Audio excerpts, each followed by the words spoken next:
Good morning, good evening, good afternoon, good night, wherever you are watching, from wherever you are watching around the world. Welcome to another episode of Agents in the Trenches, the real life struggles of agents in this new market. And this is a conversation that we have been unveiling, pulling back the curtains, having conversations even at the local level through our masterminds that we launched yesterday with agents that are raising their hands and saying, hey, I want to be part of something different. I'm looking for more. I'm hungry. Here are the struggles that I'm having. What do you recommend? What do you think? And it's been a conversation that has been growing week after week. So thank you so much for tuning in. And as always, we encourage you to share this with a realtor, a real estate agent, team leader, broker, because at the end of the day, we're all part of the same industry. And we are coming from a mindset of collaboration and contribution. And we know that there's different struggles that agents right now, team leaders and brokers are facing, because obviously, we are in a new market that has not been, real estate on easy street as before. But there's also a lot of agents out there that are finding ways to overcome the challenges and to rise up, like we were saying yesterday, rise up, show up, level up, and take their business to the next level and not just survive in this market, but thrive in this market. So I want to welcome my running mate, Thalia. How you doing today? I'm doing good. Super excited for this topic. As always, I think we've been dropping pretty good content. These conversations has been so, just juicy, raw, right? We're having raw conversations of real life, experiences that we're having, whether we're going through it ourselves or talking to agents that are experiencing it in this market. So yesterday was very interesting, and I'm excited to unpack that. So kick it off. Tell everybody a little bit about what we did yesterday. It was a one of a kind. It was our first time, and it was exciting that we even jumped on a call before that and got some confirmation from a super, high level performance group of people that talked about, starting masterminds with agents from all different brands, all different companies, all different logos, all different affiliations, because at the end of the day, together we are stronger. And we just happen to have thought of putting that together. I had said to you, listen, why don't we just bring all these people that are raising their hands, right, that are wanting to know more about our open house project? Why don't we just bring them in? Let me do a mastermind with them, and let's really dig deeper and open up some interesting conversations. And so that's exactly what took place yesterday. It was totally organic and unplanned, but it turned out to be so enlightening and so empowering. So tell everyone a little bit about what we did yesterday. Yeah, so we got a small intimate group of real estate agents, and the dynamic between these agents were very, very different, right? We had one person who recently took the class and hasn't really done anything yet. We had another person who's been in the industry for a little bit and has done some transaction. And then we had another person that was actually interviewing agent or brokers at the moment. So, we had different kinds of people in the different stages of real estate, and the conversations that went down was super, interesting. I mean, they all came from different perspectives. So I think it helped, each other, like through the conversations, they were helping each other without even knowing that they were doing it, just by talking about their experiences. So I think enlightening was, definitely the best words to describe that mastermind. It was great. It was awesome. And it was very enlightening because each and every one of them came from a different perspective. And that was my whole concept. My whole concept was, so what is the perspective of agents out there? And so if you're watching us live or watching us on replay, say hello, we'll say hello back. But that is what I am curious about. What exactly is the temperature of the real estate industry in each organization? I can only speak for my organization and the level of, huge collaboration and contribution that we receive from our business partners, but what's happening in other places. And, obviously we are not going to divulge names, and we're not going to divulge, companies, brands, or anything, because this is not intended to, bash anyone or to really judge anyone, but it is a fact. So it is a fact that agents are going through struggles. It is a fact that, brokers and team leaders are right now in an ocean of redness, right? A red ocean of challenge, and what do we do? And then how are the agents navigating? For me, the most enlightening part that I got yesterday from this group of agents that showed up and these conversations that we had yesterday was, the agents are having to fend for themselves. And at the end of the day, here's the question: do agents really know what they need to survive in this market? Do agents really know what they're looking for? What was your thoughts on that? What did you get out of it? Because I know what my perspective was as I was hearing their stories. So one of the agents mentioned something yesterday that they gave an analogy as far as what it feels like to go into this real estate industry. And she mentioned that it felt like a new kid at school, just lost in the shuffle. And I thought that was so powerful when she said that, because we all experienced that moment, one way or another. So the fact that she related that experience to that analogy, it was like, wow, she felt like she was lost in the shuffle. She's a new real estate agent coming in from a background that has nothing to do with real estate. So of course the language, what to do, how to do it is unknown. So we can, unpack on that a little bit, Well, she's in the business. So when we say new, let's describe new. I mean, she's been in real estate over a year and a half. She has put several deals together. So, in our industry, new is like you've been doing this less than 3 months. So, I mean, she's already gotten her feet wet. And she was onto her second company. Okay, this agent was onto their second company. And even with that, I could sense I'm still not getting what I feel is going to help me thrive in this market or in my career. And one of the things that I know from being a professional recruiter, because I started learning how to recruit in 2012, and I don't recruit any longer because I realized that that's the traditional way of growing. Recruiting doesn't work. Honestly, and I'll go head to head with anyone, recruiting traditionally doesn't work. And I can prove it because part of the conversation yesterday with one of the agents that is brand new, right? And he also raised his hand. He reached out to us and said, hey, I've been seeing, I want to know more about what you're doing and how you guys are doing it. And he said, I asked him, I said, so how is it going out there? What are you finding? He says, everybody says their company is number one. Yeah. And that's the truth about recruiting. Recruiting is so, oh my gosh, it's broken. The recruiting model is broken, and I think agents are getting savvy enough to understand that, okay, so everybody's company is number one, so who am I going to pick? But speaking with this other agent, I did also feel her pain when she said, I feel like a new kid at school. Everybody's telling me, and here's the other thing I found interesting. It's like, so does your company offer mentorship? Does your company offer, formal mentorship? And the answer was, oh yes. Everybody tells me, if you have a question, let me know. I'm like, since when is 411, right? Get information or raise your hand if you have a question, formal mentorship. So I really think that it comes down to the waters are lowering and we're starting to see a lot of nakedness and people are starting to feel a lot of the pain.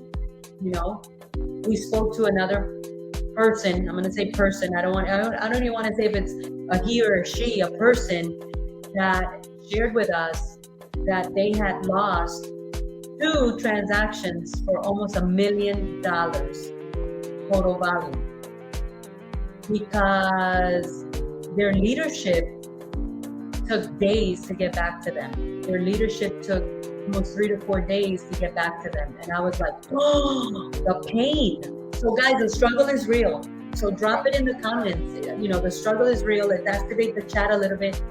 And if you've got something to share, or if you're hearing some of these stories, you know, let us know what you're hearing, because that's what I want to know. Like, I want to get the nitty gritty from the agents in the trenches. And so, you know, when you hear someone say, you know, I had a customer, they wanted to put a contract on 2 pieces of property for a total of over $600,000 in volume, but I lost it because I couldn't get a hold of anyone for 3 to 4 days. I'm like, the struggle is real. The struggle is real. The pain, I mean, in his face, the way, even just saying it, you can tell how painful that was for him. And he just got recently licensed as well. So, but you know what? Right now, so I know we're talking a lot about new agents, but let me tell you what's happening to the agents that have been in the industry for a long time.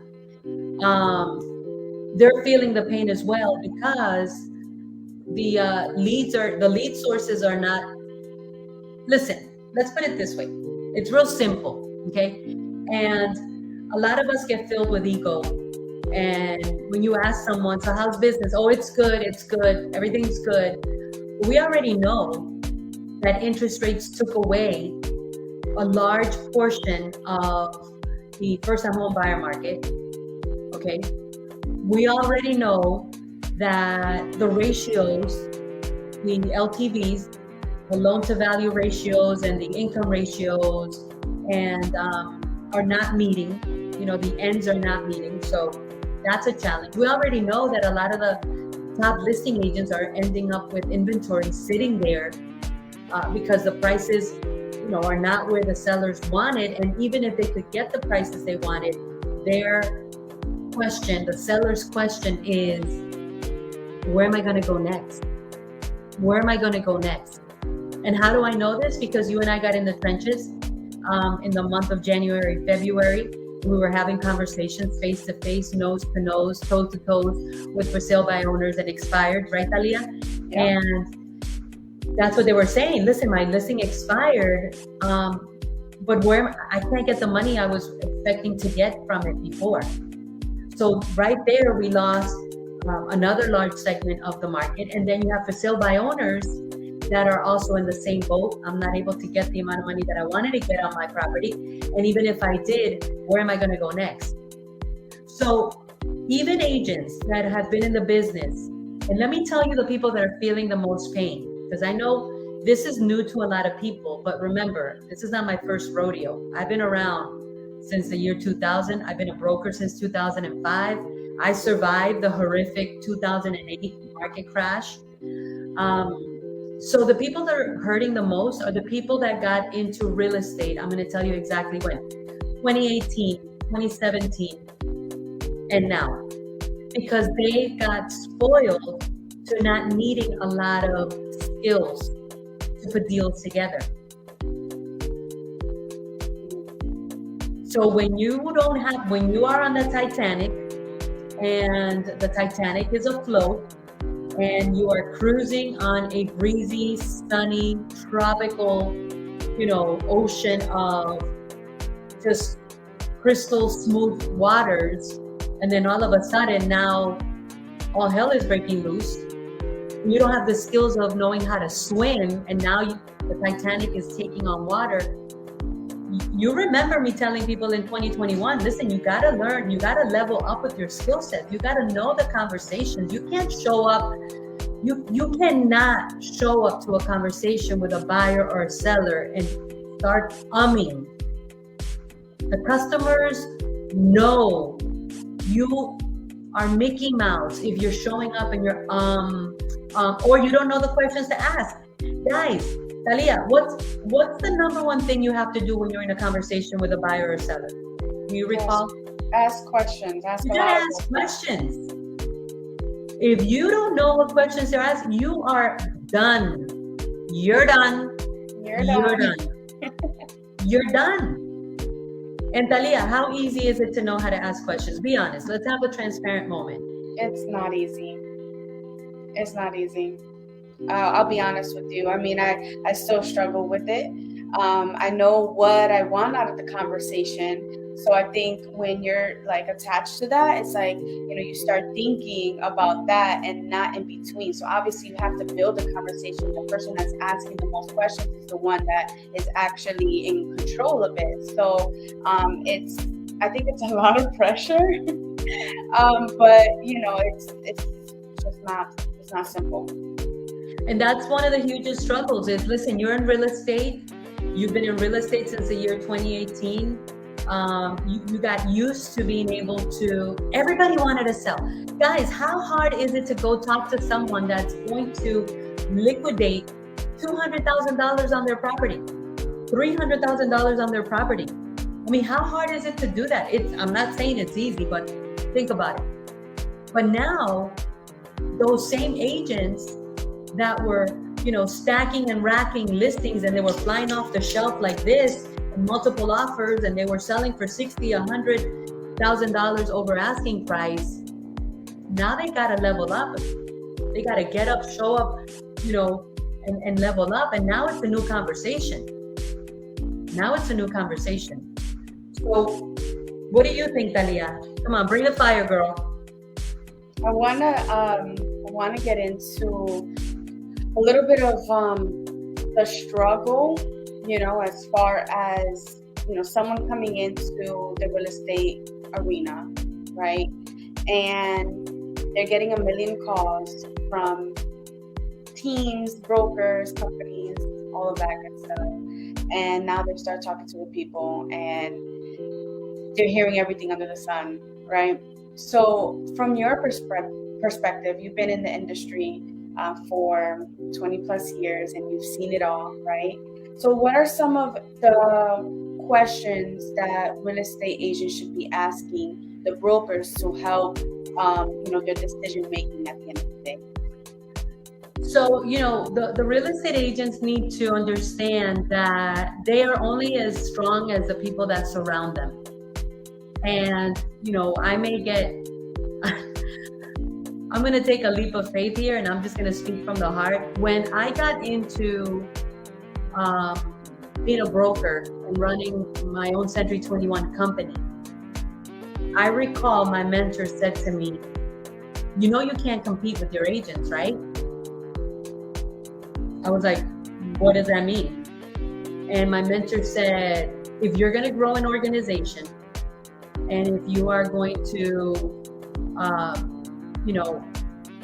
get to the levels that you want to get to, you need to understand that you've got to get out of production. You have to get out of production because now your production needs to be done through your agents. Your agents are now your number one customers. Their customers are on the street. Your customers are in the office. And I was like, heck no. I want to make money. If anybody's going to make money, it's me. I'm the broker. If anybody's going to make the most money, it's me. He said, then you will always end up failing, because it's only a matter of time before agents realize and recognize that they're sleeping with the enemy. And what I mean is there's enough competition out there for the agents. They don't need to have competition from their own broker. And so that led me to understanding the philosophy of strong leadership, selfless leadership, servant leadership. And I've never put my pen down because I always get back in the trenches, and I've always focused. And he said to me, never put your pen down because you got to stay sharp at your game. He says, but you cannot be taking new customers. New customers that come to you need to be given to your agents. And I started practicing that philosophy since 2005. And now I've heard horror stories about agents that, didn't know the downfall of asking, Mr. or Mrs. Broker, are you in production? Are you a competing broker? Because, listen, if the broker is out there, and different strokes for different folks. So I'm not judging anyone. If you're a competing broker, hey, that's you. I'm just speaking from experience, but here's what I do know. And your question is very clear and concise. What do you tell agents? What I tell agents is you need to ask the question. You need to know, because when your broker is out there listing or selling a home, and ready to write a deal for $10,000 in his or her pocket, and you are beating on their door trying to reach them, and they're gonna make what? If you're on 100%, they're gonna make diddly squat up, off of your business, the 100% concept.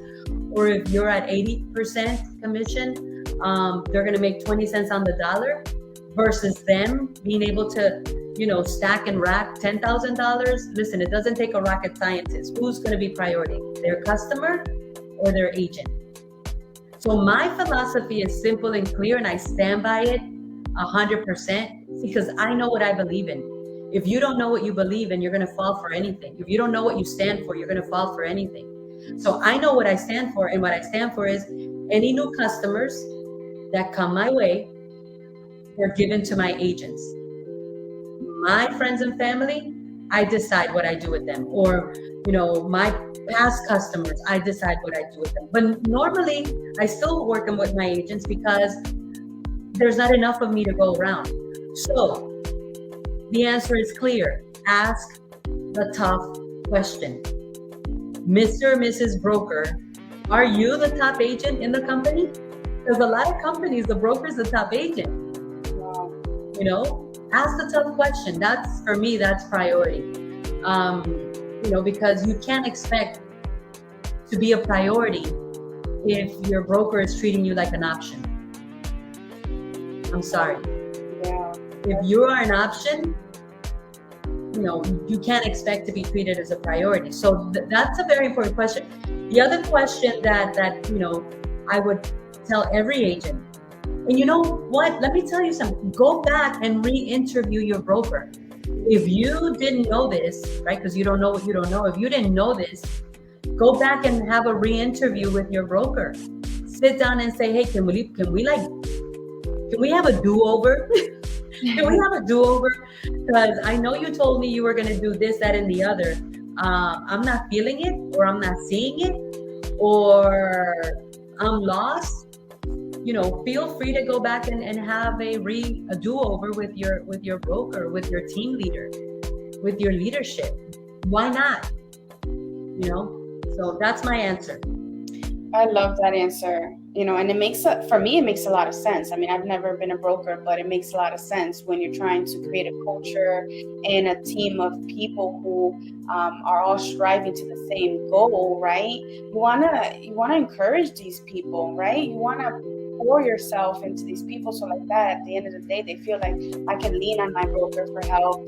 My broker is not competing against me. They're helping me succeed in my business, and I can tell people from firsthand. I mean, yes, you've given me some of your leads, right, to work on, and that, from my perspective, is, it's priceless. Like, you are actually helping and aiding in my success, right, by doing that. So I feel more empowered, more encouraged to go ahead and work that lead as best as I could, and lean on you for help and support, and bring it to the closing table. So I love that answer. I think that's really good. And then you also mentioned something yesterday that I wrote down, and because one of these people mentioned on how everybody has the best training, the best whatever, and then you had asked, you're like, okay, so did you ask them what are they going to do with that training to help me succeed, or to help me implement? Because training stops there. If that person isn't helping you, implement and show you how to do it, how to take that information and actually put into action, then it's all on you, right? So you asked that question, and that the person didn't. They were like, no. So then that's when you went ahead and you were like, okay, well, I think you need to go ahead and re-interview your broker, because that's important, and maybe that's where the gap is. And if you're not able to, then that's up to you on what you want to do. Yes. And that's one of the biggest struggles is, you don't know what you don't know. And then the other thing is, every time an agent changes offices. And so here's the thing, you got to find the right fit. So that's why I say traditional recruiting doesn't work. Trust me, I did it. You got a license, you got a pulse, you're hired. You got a license, you got a pulse, you're hired. And that traditional recruiting does not work. You know, right now, the most important thing is, okay, am I aligning with the right business partner?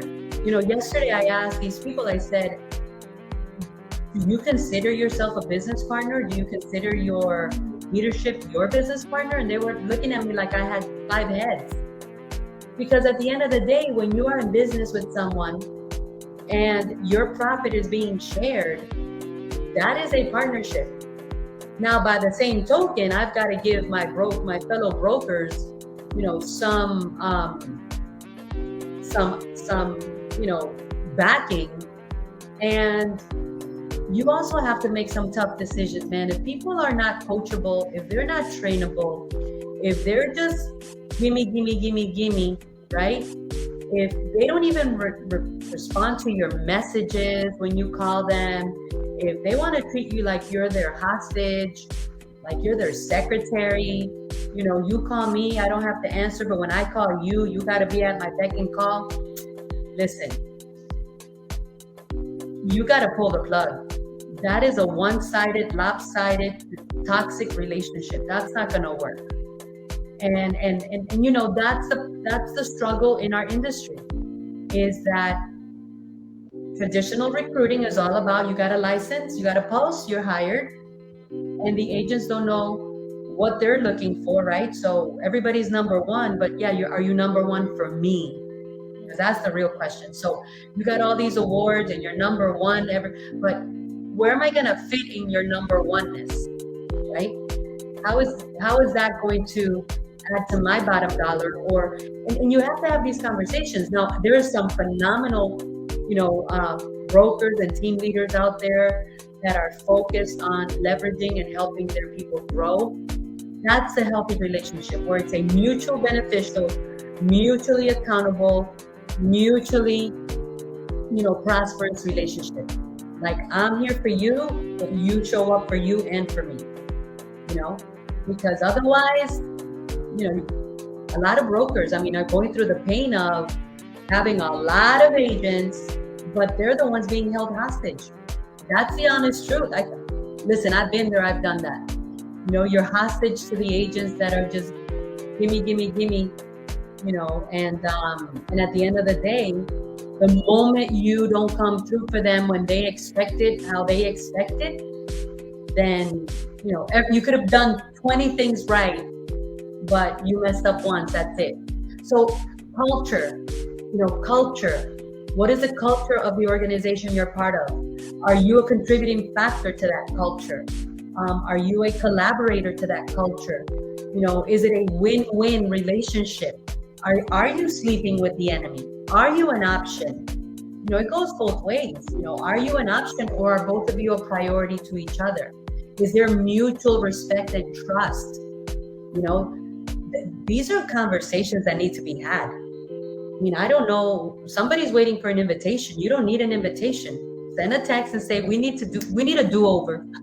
We need a do-over. Let's have a heart-to-heart, right, candid conversation. So how exactly is this a win-win for both of us? How are we mutually accountable? How are we mutually prospering from this? And how are we going to mutually benefit? Because this is a partnership. This is supposed to be a partnership. Yeah, I think it definitely has to be a two-way street, you know, where the agent has to come halfway and the broker also has to come halfway to meet in the middle. So if you are an agent, you feel like you're in the halfway point and your broker isn't meeting you, you know, in the middle, then you need to have another conversation. And then vice versa for the broker. You know, if you're putting your whole everything into your agent and they're not performing, then that's another conversation that you can have. So I agree with that. And then if you guys are aligning with the values and the culture and everything, then it's just a no-brainer. But if not, then definitely redo that interview for sure. Absolutely. And every time an agent changes companies, they lose about 35% traction in their business. So it's not easy. It's not easy, and that's why knowing the questions to ask, so like even if someone's watching this and you want Talia, to send you, the 10 questions that you need to know before hiring a broker. I'll give it to you. I'll send you my list of 10 questions, because at the end of the day, like I've always said, listen, I've been in this community, in this industry for 23 years. God has been good to me. I don't work for money now. I work for freedom, and I want to build, right, an organization. But more than the size of the organization, it's the culture of the organization and the lives that I can touch, the people that I can help change, the Lucy's that I can help, develop, right? Whether you're a man or a woman, you could be more than a Lucy, right? Because I've accomplished a lot of things, but there's so many more things to be accomplished, and I feel that the sky is not the limit. So if you're feeling the struggle, if you're feeling the pain of, okay, I'm in an organization, I'm in a company where, like these people have mentioned, I'm losing deals because I can't even reach my broker. I feel like a lost student in middle school, with the big students, and I just showed up to remember when you would show up as a little kid, even to high school, you were in 10th grade, and seniors are walking by, and you're like just looking at them like, oh my God. It was terrifying. Right. So if you're feeling that pain of being lost in the shuffle, if you're someone that's on to your second or third, oh my goodness, listen, I worked at one company. I grew with that broker because he helped me grow. He understood the power behind leadership, servant leadership. But I see agents hopping around from company to company. Every time you hop around, you are sending your customers a message. There's a message that we are sending out. So before you make a move, if you want those questions that I put together back in, because listen, no one's going to reinvent the wheel, right? And they're powerful questions that you need to know. So if you want a copy of those, drop your phone number there in the chat, Talia, where people can reach you, and we'll send you the copy. Just because at this point in my career, I want to make an impact. I've had the 100+ agents. I've had the multi-million dollars, the awards, the name, the prestige, the fame, all that stuff. You know what? At the end of the day, I'm going for purpose and for mission, and I'm having fun doing it. And I have found a new way to relaunch, rebuild, and I'm enjoying it. I call it that second mountain of success. But if you need anything that we can help you with, even if it's just pick up the phone, ask us a question. If you're a broker and you are going to, rebuild your company, listen, I'll open up my playbook for you. I will open up my playbook for you, and I will share with you my best tips and tricks, or my best, strategies for, what they call recruiting, retaining, training, and growing your organization. Why not? Why not? So great conversation, Talia. I'm super happy we talked about this, and we're going to continue going deep with this. I know a lot of people are enjoying this. Yes, I'm super excited. This was amazing. And I just want to thank everyone for watching. So I did put my number below. So if you want those 10 questions when you're interviewing 8 brokers, go ahead and reach out to me so I can send that to you. Or if you just want to chat, I'm open to that as well. All right, guys. All right. Make it an awesome day. Bye-bye.